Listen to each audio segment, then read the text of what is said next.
Assalamualaikum warahmatullahi wabarakatuh. Perkenalkan, nama saya Nur Halimah dengan NIM 250201010164. Pada kesempatan ini, saya akan mempresentasikan makalah berjudul Infrastruktur sebagai Faktor Penentu dalam Mengelola Manajemen Distribusi Rantai Pasok. Untuk yang pertama, ada di latar belakang dan fokus masalah. Manajemen rantai pasok memiliki peran penting dalam memastikan kelancaran distribusi barang dari produsen ke konsumen. Distribusi menjadi penghubung utama antara kegiatan produksi dan konsumsi.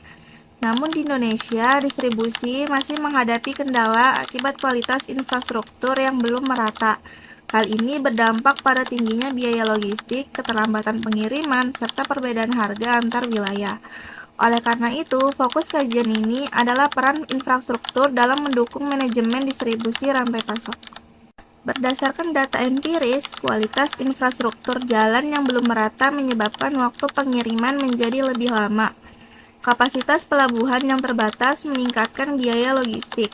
Fasilitas pergudangan yang terkonsentrasi di kota besar menghambat distribusi ke wilayah terpencil. Selain itu, integrasi antar moda transportasi yang belum optimal menyebabkan efisiensi distribusi menjadi rendah. Pendekatan penelitian yang digunakan dalam makalah ini adalah studi kasus. Penelitian difokuskan pada kondisi distribusi rantai pasok di Indonesia. Analisis dilakukan terhadap infrastruktur transportasi dan pergudangan dengan menggunakan data literatur dan data empiris. Menurut teori manajemen rantai pasok, distribusi merupakan bagian penting dalam mengelola aliran barang secara efisien dan tepat waktu. Distribusi yang efektif membutuhkan perencanaan yang baik serta dukungan infrastruktur yang memadai. Pujawan dan Mahendrawati menyatakan bahwa infrastruktur berperan besar dalam meningkatkan efisiensi dan ketepatan waktu distribusi. Pembangunan infrastruktur di Indonesia terus mengalami peningkatan, namun kualitas dan pemerataannya masih belum optimal. Akses distribusi di Pulau Jawa relatif lebih baik dibandingkan wilayah terpencil dan kepulauan. Kondisi geografis di Indonesia juga menambah kompleksitas dalam proses distribusi. Kondisi infrastruktur tersebut berdampak langsung terhadap distribusi rantai pasok. Biaya logistik menjadi lebih tinggi, waktu pengiriman semakin lama, serta risiko keterlambatan meningkat. Distribusi barang menjadi tidak efisien dan menimbulkan perbedaan harga antar wilayah.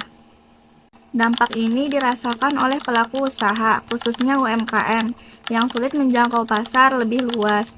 Biaya distribusi juga menjadi beban bagi pelaku usaha. Sementara itu, konsumen di wilayah terpencil menghadapi keterbatasan ketersediaan barang dengan harga yang lebih mahal.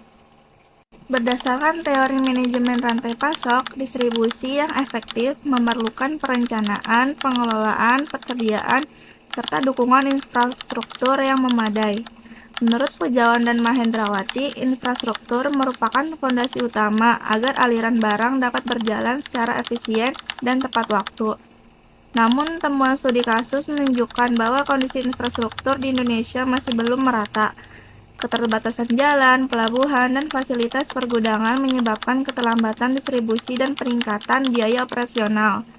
Kondisi ini membuat perusahaan menambah persediaan sebagai langkah antisipasi yang justru menurunkan efisiensi rantai pasok.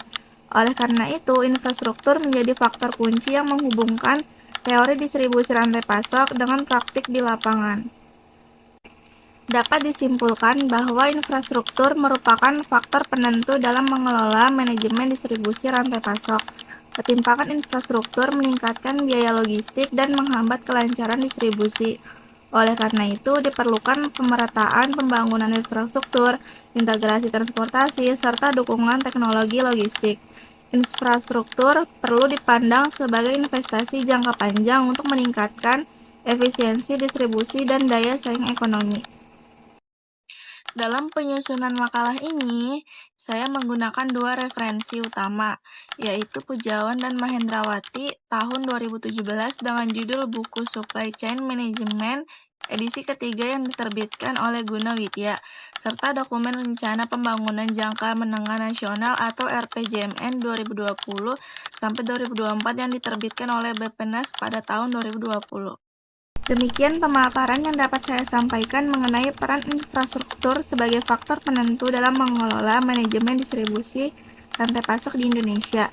Semoga penjelasan ini dapat memberikan pemahaman yang lebih baik mengenai pentingnya pembangunan dan pemerataan infrastruktur dalam mendukung efisiensi distribusi serta daya saing ekonomi nasional. Terima kasih atas perhatiannya. Wassalamualaikum warahmatullahi wabarakatuh.